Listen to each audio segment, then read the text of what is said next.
तो भाई कैसे हो। इंडिया से 1200 किलोमीटर दूर अंडमान और निकोबार आइलैंड का ये छोटा सा आइलैंड है नॉर्थ सेंटिनल आइलैंड। यहाँ पर रहने वाले लोगों को सेंटिनलीज बुलाया जाता है, जो कि दुनिया की लास्ट अनकॉन्टेक्टेड ट्राइब है। मतलब इनको बाहर की दुनिया के बारे में कुछ भी नहीं पता। ये अब तक स्टोन एज के जमाने की तरह रह रहे हैं। हंटर गैदर लाइफस्टाइल को इन्होंने अपनाया हुआ है। और ये सेंटिनलीज लोग इतने आइसोलेट इसलिए हैं क्योंकि ये आइसोलेट रहना चाहते हैं। अगर बाहर से कोई बंदा इनके आइलैंड पे आने की कोशिश करता है ना, तो ये उसको मारकर भगा देते हैं। और वर्स्ट केसेस में तो इन्होंने कई लोगों की जान भी ली है। लेकिन सवाल ये है कि ये इन आइलैंड्स पे आए कैसे। ये माना जाता है कि आज से करीब 60,000 साल पहले अफ्रीका से लोगों ने माइग्रेट किया था दुनिया भर में। ये लोग अफ्रीका से होते हुए एशिया आए, उसके बाद फिर होते होते ऑस्ट्रेलिया आ गए। जो ट्राइब ऑस्ट्रेलिया में आके रहा था उस पर भी मैंने वीडियो बनाई है हिस्ट्री ऑफ ऑस्ट्रेलिया में, वो भी आप चेक कर लेना। दुनिया भर में फैलने के साथ साथ कुछ लोग इस सेंटिनल आइलैंड पर भी आकर रहने लग गए थे। अब क्योंकि पूरी दुनिया मोस्टली लैंड से कनेक्टेड है, तो इन ट्राइब्स की कम्युनिकेशन होती रहती थी एक दूसरे के साथ। और ह्यूमन इन्वेंशन का सब ने फायदा उठाया, खाने पीने से लेकर फ्लाई करने तक। लेकिन जो लोग इन रिमोट आइलैंड्स पे आ गए थे ना, उनका बिल्कुल ही कांटेक्ट खत्म हो गया था पूरी दुनिया के साथ। एस्टिमेट लगाया गया कि ये लोग 30,000 साल पहले इस आइलैंड पर आए थे और तभी से ये आइसोलेट हैं। अंदाजा लगा सकते हो कि इनको एग्रीकल्चर तक का नहीं पता, क्योंकि एग्रीकल्चर 12,000 साल पहले इंसानों ने सीखा था। इन सेंटिनली लोगों की हिस्ट्री और कल्चर का हमें कुछ भी नहीं पता। उनकी अपनी ही यूनिक लैंग्वेज है। आसपास के आइलैंड पर रहने वाले ट्राइब्स की सिमिलर लैंग्वेजेस हैं, लेकिन इन सेंटिनलीज लोगों की बिल्कुल अलग लैंग्वेज है जो सिर्फ इन्हें ही समझ आती है। इन लोगों का स्किन कलर शाइनी डार्क है और हाइट में ये 5.5 फीट से ज्यादा नहीं है। खाने के लिए ये हंटिंग करते हैं जानवरों की, फिशिंग करते हैं और फल वगैरह खाते हैं। इनकी पॉपुलेशन को एस्टिमेट किया गया है कि ये तकरीबन 100 से 500 के दरमियान है। लेकिन एग्जैक्ट नंबर हमें नहीं पता, क्योंकि आने थोड़ी देते हैं ये अपने आइलैंड पर किसी को। बात यह है कि इंसान नेचर से क्यूरियस है। उसको शौक होता है कि पानी के उस पार जरूर कुछ होगा, क्योंकि दुनिया सिर्फ ये छोटी सी तो नहीं होगी। लेकिन इन सेंटिनलीज लोगों ने दसियों हजारों सालों से कोई एक्सप्लोरेशन का शौक नहीं दिखाया। बस ये लोग अपनी ही मस्ती में मगन है। अब ये भी नहीं है कि इंसानों ने इनसे कांटेक्ट करने की कोशिश नहीं की, बल्कि इनके साथ कई बार कांटेक्ट किया गया है, लेकिन हमेशा वायलेंस ही देखने को मिला है उनकी तरफ से। इन सेंटिनलीज लोगों के साथ पहला कांटेक्ट आउटसाइड वर्ल्ड से माना जाता है ब्रिटिशर्स ने किया था,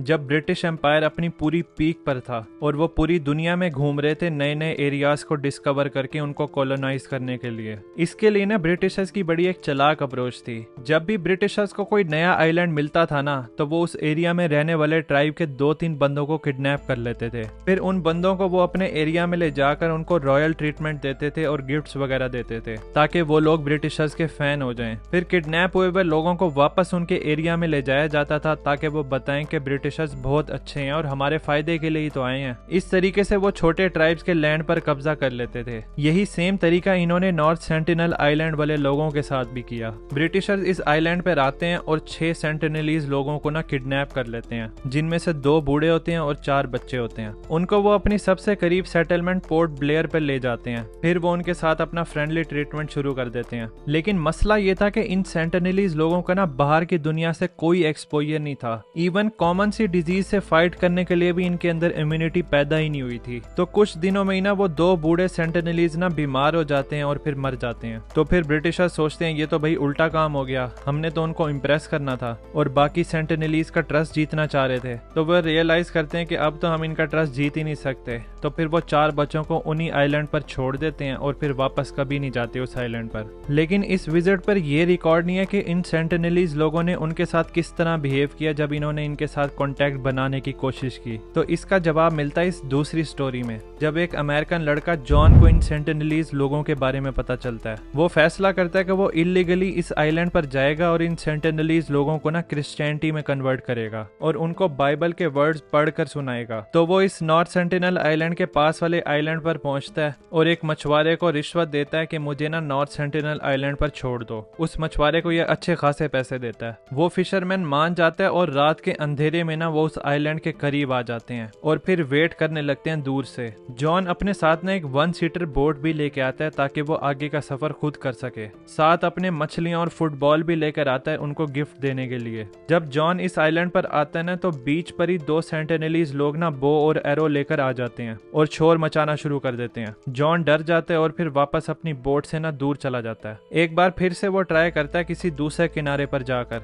दोबारा वो उतरता है और एक सेफ डिस्टेंस बनाकर खड़ा होता है। 6 सेंटिनलीज लोग ना उसको देखकर हंस रहे होते हैं। जॉन गिफ्ट को नीचे फेंकता है और जोर जोर से ना बाइबल को पढ़ना शुरू कर देता है। एक छोटा सेंटिनली बच्चा जॉन की तरफ एरो को एम करके ना चला देता है। लकीली जॉन तो बच जाता है, लेकिन वो तीर बाइबल में जाके लगता है। जॉन फिर से वहां से भाग जाता है और अपनी बोर्ड पर चला जाता है और जितनी बातें मैंने अभी आपको बताई हैं वो सारी डायरी में नोट करता है और एक बार फिर से इन सेंटिनलीज लोगों के पास चला जाता है। लेकिन फिर इसके साथ क्या हुआ ये बताने के लिए जॉन जिंदा ही नहीं बचता। वो मछुआरा दूर से देखता है कि सेंटिनलीज लोग ना कोई लाश को दफना रहे हैं। गौर से देखता है तो लाश के कपड़े वही थे जो जॉन ने पहने हुए थे। तो वो मछुआरा फिर वहां से वापस चला जाता है। अब क्योंकि ये सेंटिनल आइलैंड इंडियन टेरिटरी का हिस्सा है तो इंडिया की तरफ से भी काफी सारी एक्सपेडिशन की गई हैं इस आइलैंड पर। 1970 में वो इस आइलैंड पर गए थे स्टोन लगाने, जिस पर लिखा हुआ था कि ये आइलैंड इंडियन टेरिटरी का हिस्सा है। इसके बाद 1974 में इन्होंने सेंटिनलीज लोगों को पहली बार कैमरे की मदद से रिकॉर्ड किया और इन पर डॉक्यूमेंट्री बनाने के लिए जाते हैं। अपने साथ ये आर्म मिलिट्री को भी लेकर जाते हैं ताकि उनके बिहेवियर को कंट्रोल किया जा सके अगर वो ज्यादा वायलेंट हो जाते हैं तो। ये लोग इन सेंटिनलीज लोगों के लिए गिफ्ट के तौर पर कोकोनट्स लेके गए थे और एक जिंदा सुअर। ये सब वो बीच पर रखकर ना दूर हट जाते हैं और उनके बिहेवियर को ऑब्जर्व करते हैं कि वो किस तरह रिएक्ट करते हैं।